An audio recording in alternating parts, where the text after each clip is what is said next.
My sister-in-law's husband revealed that she had cheated and that her daughter was not his biological child.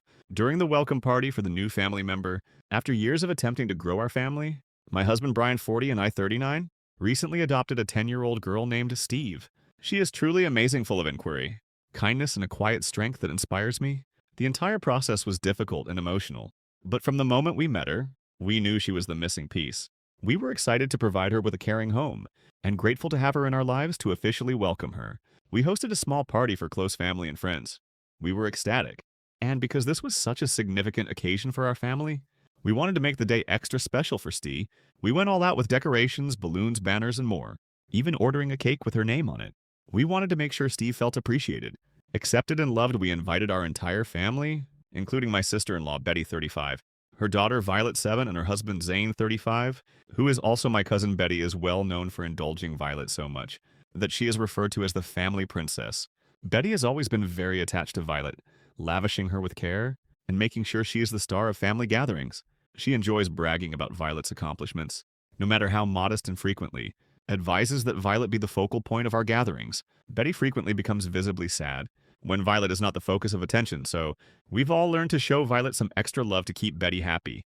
When I told Betty about our adoption and Stai's welcoming celebration, she was quite annoyed. Instead of praising us, she said something like, "So Violet won't be the only family princess now?" Before abruptly changing the subject. It was a bizarre response, but I assumed it was just jealousy that will pass. However, over the next 2 weeks, Betty began making small remarks that made me anxious.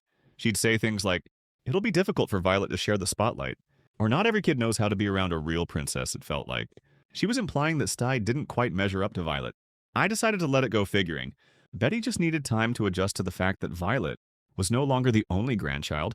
I considered holding a more low-key celebration, but I ultimately decided it was more important to make Steve feel unique and included. Finally, the big day arrived and everything was just perfect. The decorations were stunning, and our home was filled with family and friends eager to meet Steve. Brian and I were overjoyed to see her so happy and relaxed around everyone. It felt like a fresh start for us all. When Betty, Zane, and Violet arrived, I instantly noticed Betty's awkwardness. She forced a grin, avoided eye contact, and stared at the decor with disappointment. In contrast, Zane was ecstatic to meet his niece. Despite Betty's unusual behavior, I attempted to maintain a pleasant attitude and focus on ensuring Stai's enjoyment. Betty's actions grew more noticeable as the celebration progressed. Whenever someone complimented Stai, she'd respond with something about Violet. For example, if someone admired Stai's politeness, Betty would respond by reminding everyone how nice Violet had always been. If someone complimented Stai's clothing, Betty would proudly proclaim that Violet had been dressing like a little princess. Since she was a newborn, it was unrelenting. She would not allow Steve to have her moment in the spotlight. The worst part was when I noticed Betty gathered with a few others in a corner. I could hear fragments of their conversation, and it was evident she was talking about us. Betty was saying things like, "Some folks just do not know how to raise a true princess, and it takes a special kind of parent to really nurture a child." It hurt to think that Betty would go to such lengths to undermine our efforts to make Steve feel loved and included. Just as I was about to face her, something unexpected occurred. Zane, who had been relatively quiet all night, suddenly rose up and requested everyone's attention. I was taken aback. I expected he'd make a toast or say something good about Steve. Instead, he released a bombshell that had everyone dumbfounded. Zane delivered devastating news in a calm but strong tone. He revealed that he had learned Betty had cheated on him years before with one of his buddies. After considerable investigation, he discovered that Violet is not his biological daughter. He added that he had just recently accepted this and had been suffering with it for some time. But after witnessing Betty's behavior at the party, he felt compelled to speak up. He said that he was going to file for divorce and split, but he would still be there for Violet if she wanted him in her life. The room became utterly silent. Betty's face turned pale and she was left speechless. She stood there motionless, as if she didn't understand what had happened. After a moment, she turned and fled out of the room, her face a mix of amazement and panic. Zane quickly followed, leaving everyone stunned. The rest of the party went silent, but we were able to refocus on Sky and enjoy the night. I felt a sense of comfort as I saw her grin, blissfully unaware of the familial drama that had just occurred. Despite everything, she had a terrific day, and it felt like our little family was finally coming together, in the way I had always wanted. Betty has not contacted anyone since that night, and the family is torn over what happened. Some believe Zane did the right thing by standing up for himself and confronting Betty, particularly given her actions at the party. Others believe he should have kept it more private. A few family members have even indicated that I should not have had such a large welcoming party. Given Betty's view of Violet as the family princess, They suggest that my actions may have prompted Betty's outburst. In the subsequent family conflict, this entire affair has left me feeling torn on the one hand. I plan the celebration to honor Sti and express her affection. On the other hand, I can't help but wonder whether I should have anticipated Betty's reaction and been more mindful of her feelings for Violet. I'm conflicted because I don't believe I should have to tone down a celebration for staying simply to make someone else feel better. Sti deserves all of the joy and we will not apologize for it. However, Brian and I have stated unequivocally that we will not fund her legal bills or anything else, and we intend to stay to that position. Now we're attempting to figure out how to deal with Betty's demands. Part of me wants to explain why we aren't paying and establish hard boundaries. Betty's marital problems are not our responsibility, and it is inappropriate for her to blame us. But another part of me believes it would be best to ignore her and concentrate on our family, allowing Betty to solve her own mess. Our top priority is Dee's pleasure. Hello, everyone. I'm here with another update on what's been happening. Since my last post, things have definitely picked up. Sky is doing wonderful and adjusting well at home, but I've noticed she's been a little quieter lately, which has me concerned. Zane recently reached out to us. He has been trying to digest everything that has transpired, but he wanted us to know he has our back and is concerned about Steve. That meant a lot, especially given the havoc Betty had created. Betty then escalated the situation by openly accusing Zane of being a poor father on social media, claiming he was leaving Violet during this difficult time. It was startling and only added gasoline to the family conflict. Many people defended Zane, which was encouraging, but it also demonstrates how far Betty has fallen. She even felt compelled to encourage both Zane and Sty. Brian and I decided to step in. We talked to Zane and agreed that he should take measures to clear the air. Concerning Violet and Betty, he deserves to tell his story and shield his kid from the consequences of Betty's conduct. In the midst of all this upheaval, it tears my heart to see Steve retreat. She is beginning to believe it is her fault, that if she had not entered our lives, Betty and Zane would not be experiencing these difficulties. It is difficult to watch her struggle with such intense emotions. Brian and I are doing our best to tell her that none of this is her fault and that our feelings for her remain unchanged. As we work through this difficult circumstance, I sincerely hope Betty understands the repercussions of her actions. For the time being, our first concern is Steve's health and ensuring that she feels safe and loved in our house.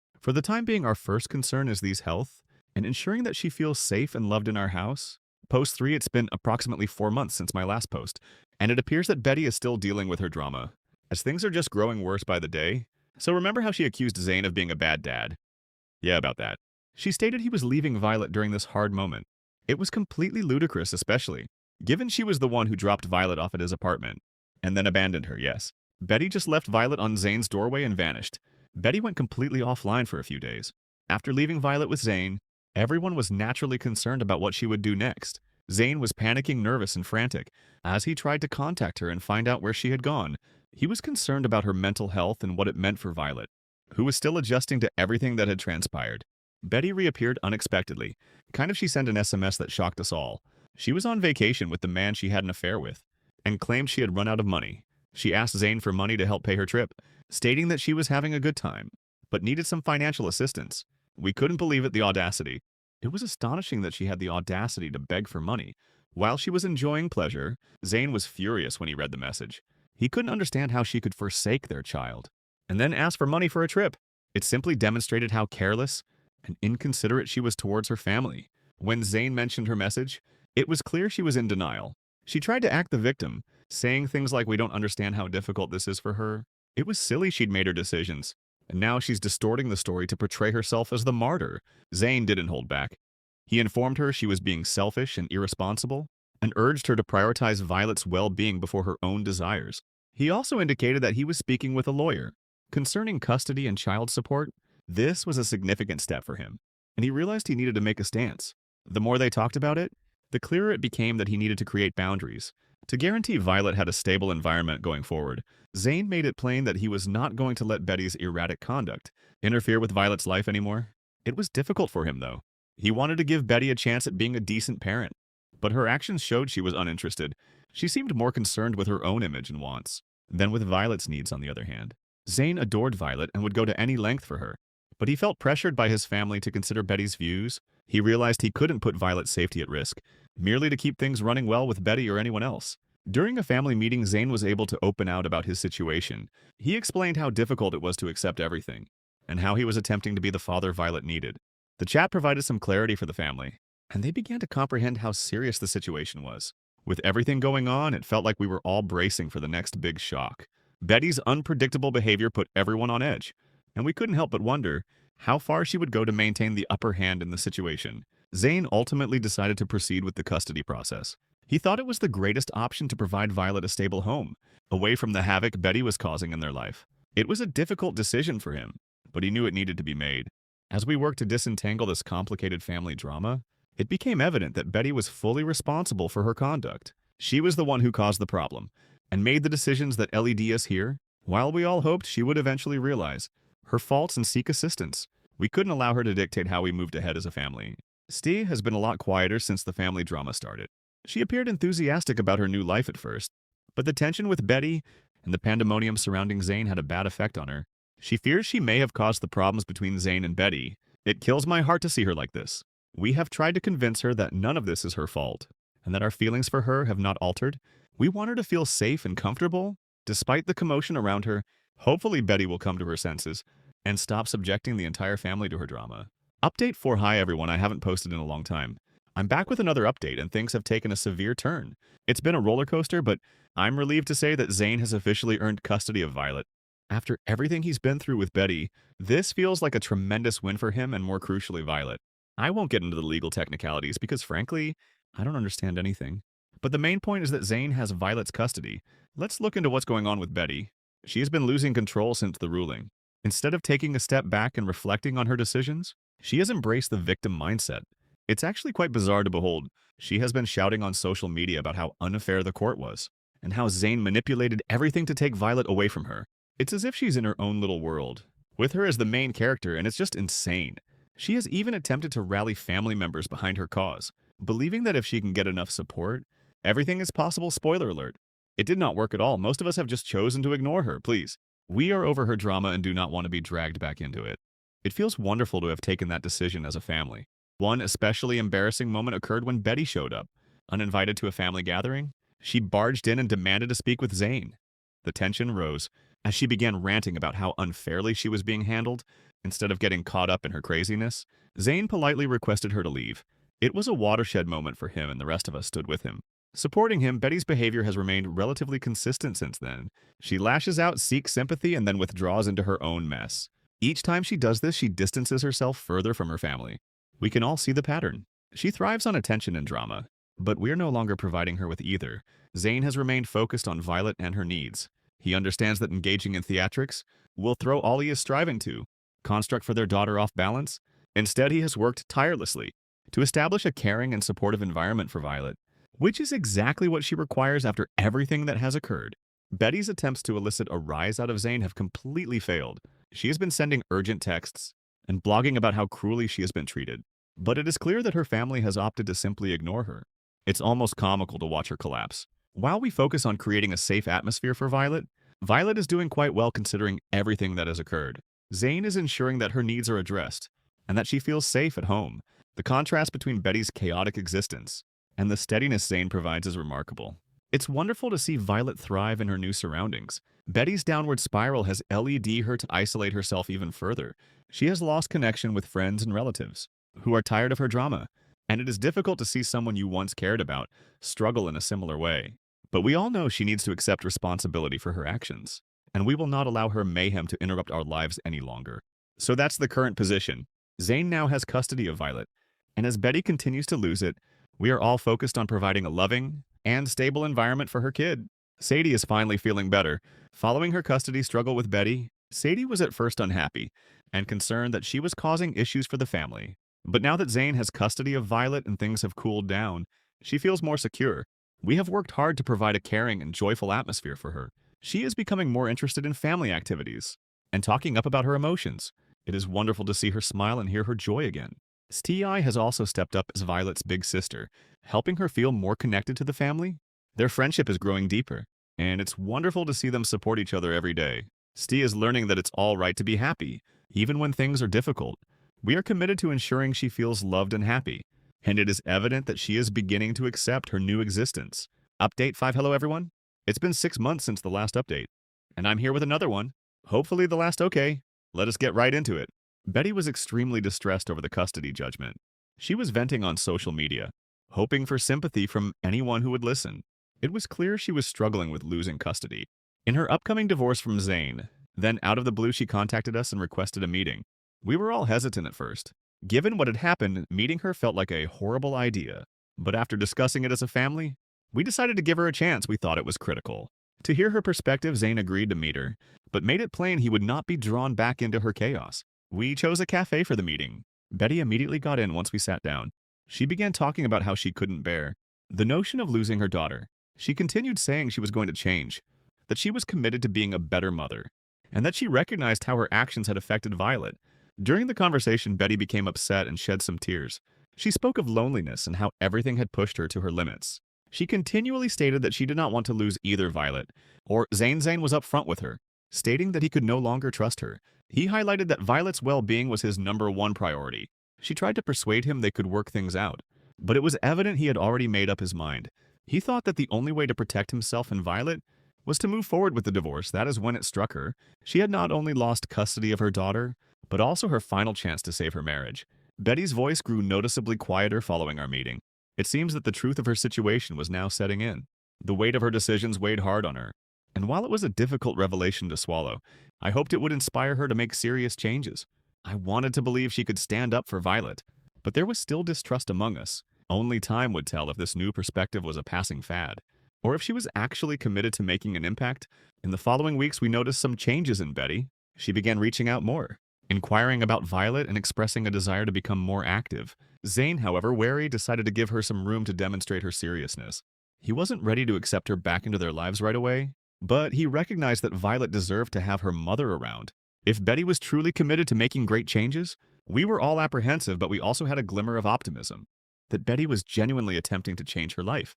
Violet, for her part, appeared a little bewildered.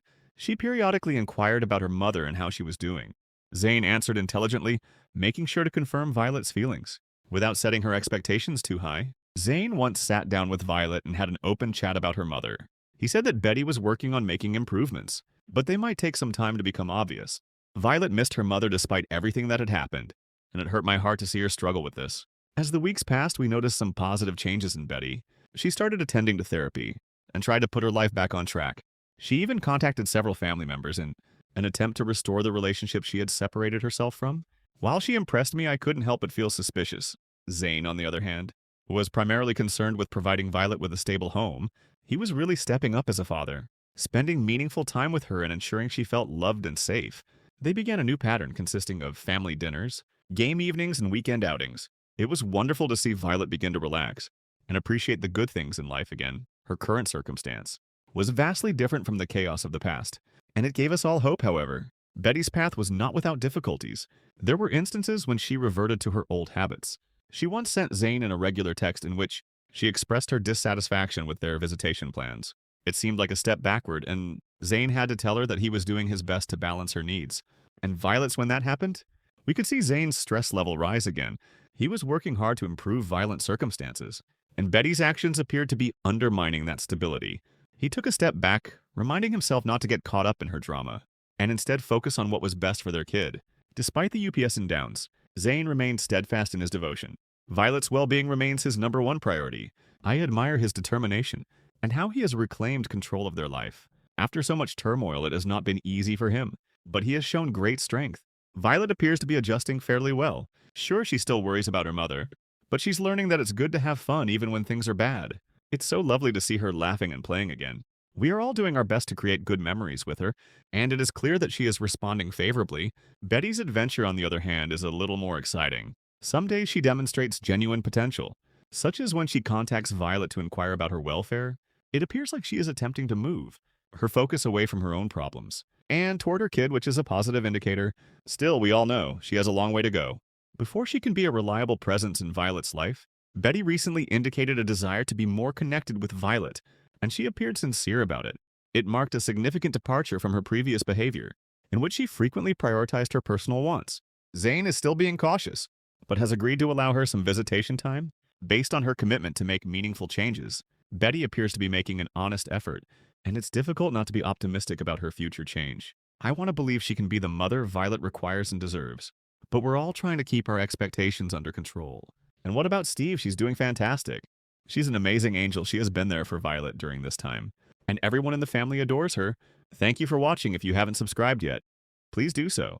And hit the notification bell to stay updated with more shocking, real-life stories happening around you.